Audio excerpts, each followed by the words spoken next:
mamas, welcome to the Mom Desk Club and welcome to my desk. Thank you for joining us today, and I'm really excited to sit down and have this chat with you. So grab your favorite beverage and let's dive in. This season, on season 2, we are talking all about time management hacks for busy work-at-home moms. I think this is going to be a really interesting season. It already has been, but it's going to be an interesting season because especially going into the beginning of the year with January and starting new goals and accomplishing tasks, there's just something fresh about the beginning of the year. One of our goals here is to help create a community of work-at-home moms who can work out with each other and rely on each other for learning how to be more, not just effective at the jobs that we're doing, but how to find that harmony, that balance, how to learn how to do things more effectively, how to find more joy in those things, how to not spread ourselves so thin. So I think time management and prioritization are going to be some really key things that are going to be important for you, they're important for me, and it helps us to all work faster. And so I think that these are going to be some really fun episodes over the next few weeks as we kind of dive into this topic about improving time management and prioritization. So today we are going to discuss prioritizing tasks and to-do lists. Now, there are a lot of different techniques and methods out there, but the fact is that being a work-at-home mom is highly distracting, highly intensive, and you're juggling a lot of different balls and a lot of different tasks. So trying to keep all of these things managed and in line and all the plates spinning just right is complicated. And I don't feel like you can just sum it up into, well, if you just try these 4 techniques, you'll be fine. If you know what I mean. So we're going to go over a couple different techniques. We're going to talk about some things that maybe have worked really well for me. And then I really hope that you jump in the comments and you share things that are working for you, things that you have learned over the last few weeks, the last few months, the last few years in managing your home and your business and your family while still managing to find joy and fulfillment in those things. So we're going to jump in today and we're going to start with probably the most simple tip for managing and prioritizing your to-do lists and your tasks. The first one is just the ABC method. You put things in order of A, B, C. What is the most important? Start with that in the category of A. The last time I really used this list was when I was planning our guest list for our wedding. But in reality, I'm always going to have this running list in my head of what is the priority right now? What can I bump down just a little bit? Put that off maybe for tomorrow, put that off to next week, and what maybe needs to be taken off this list completely or is completely irrelevant, or if I have some free time and I want to do this, then I can. I think it's really natural as work-at-home moms to kind of prioritize things in that way. The most complicated part, I feel like, of being a work-at-home mom is prioritizing that list and trying to decide, okay, well, I want to get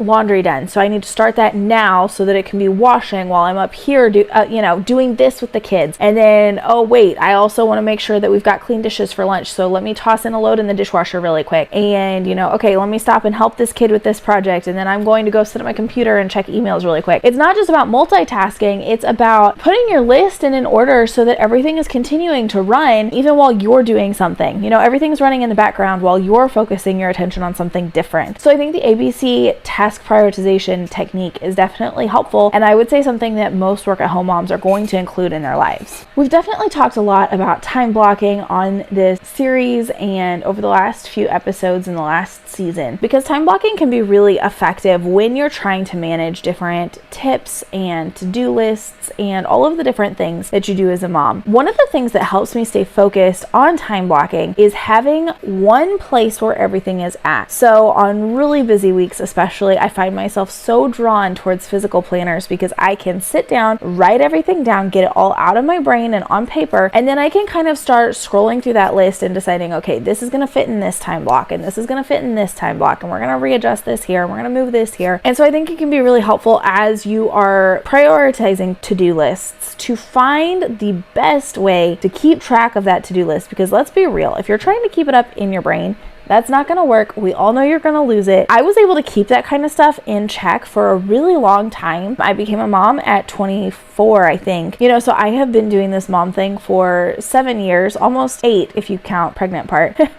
And at the very beginning of my mom journey, I was able to really keep all of these tasks rolling around in my brain and keep my checklists on track. And I'm finding more and more now, as I add more kids to the family, as I add more responsibilities, as I add more things that I have to keep track of, it's really important to put these things down on a physical list so that I can come back to it and not forget about them. But going back to time blocking, one of the things that has really helped with task management and prioritizing those tasks is by putting everything in a time block so that it can be accomplished. I always think of something that Ali Kasaza used to say. I listened to her a couple years ago, and she was talking about when you have a task that you're really struggling to get accomplished, try to link it up with another task so that you are triggered to do it. One of the ways that I've done this, especially in like housekeeping and home management, I went through a season where all of the kids needed to take a nap in the middle of the day, but they kind of struggled falling asleep. And I particularly had one kid who didn't want to stay asleep or didn't even want to go to sleep, even though he really needed a nap. And I had to sit in there with him, or at least be in the room, so that I could constantly be like, no, lay back down,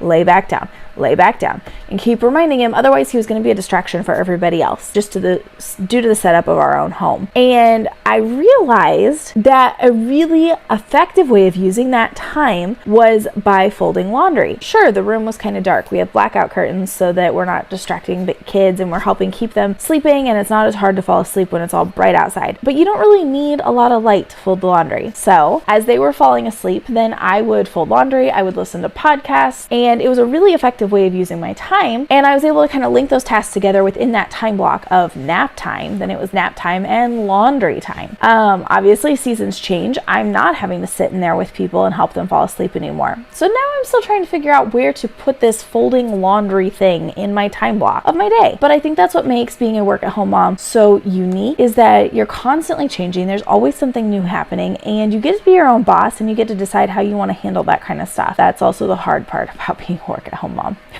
So let's talk about a few tools that you can use for prioritizing tasks and to-do lists. I already mentioned a planner, and we have discussed planners and scheduling in some other videos, so definitely feel free to go look at those, as well as make sure you check out the blog, because if we don't have it up yet, we should have it up soon. A blog all about the best planners for work-at-home moms. So the planner that I use is from the Passionate Penny Pincher. I used it last year. I really, really liked it. I'm using it again this year. I may change at some point, or maybe I won't, but for right now, it's been really helpful, especially that she is a work-at-home mom as well, and so her whole planner is kind of geared towards home management, but it's really easy to then fit work tasks in there as well. But honestly, that's kind of the part that I struggle with, is home management. It's not my strong point, so I really like tools that help me kind of keep those things in mind and remember what I need to be staying focused on.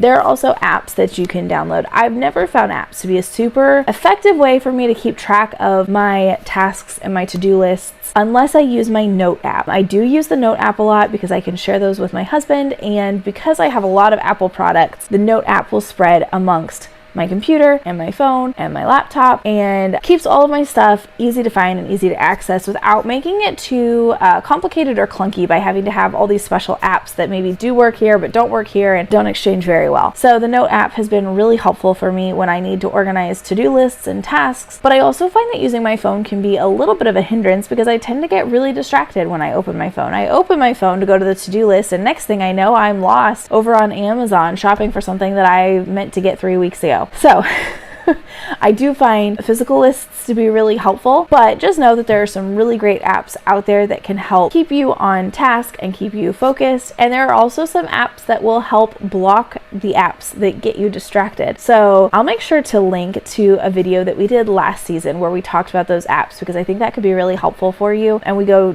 deep diving into that. So that could be really encouraging for you, because sometimes you do need to learn how to block things out and keep yourself from getting distracted, but you also need tools to help you get the job done more effectively. So it's kind of a catch-22. All right, there you have it. We're keeping it short and sweet. There's a couple different techniques that you can use for managing your to-do lists and prioritizing tasks, a few things that I do to help myself prioritize tasks. And as we all know, because nobody is perfect, we all could use a lot of improvement in those areas. So make sure you drop some comments down below and share what has really helped you get through big tasks, or maybe not even through big tasks, getting through those menial tasks can sometimes be one of the hardest things. Realizing, that you've got these day-to-day things that you have to do literally every single day. Sometimes those are the hardest ones to fit in. I don't know why, but I hope that you were able to get something out of today's episode. I'm really excited to continue spending the rest of this season working through tips and tricks for time management and being more productive as busy work-at-home moms. It can be so hard to juggle all these different things, but as one of our favorite friends, Abby Halberstadt, says, hard is not the same thing as bad. So just because it's hard doesn't mean it's bad. We can still figure out how to work within our own boundaries and our own limitations and our own strengths to manage our homes, manage our businesses, and manage our families in a way that works well for everybody. So I hope you enjoyed today's episode. I look forward to talking to you again soon, and until next time, see you later.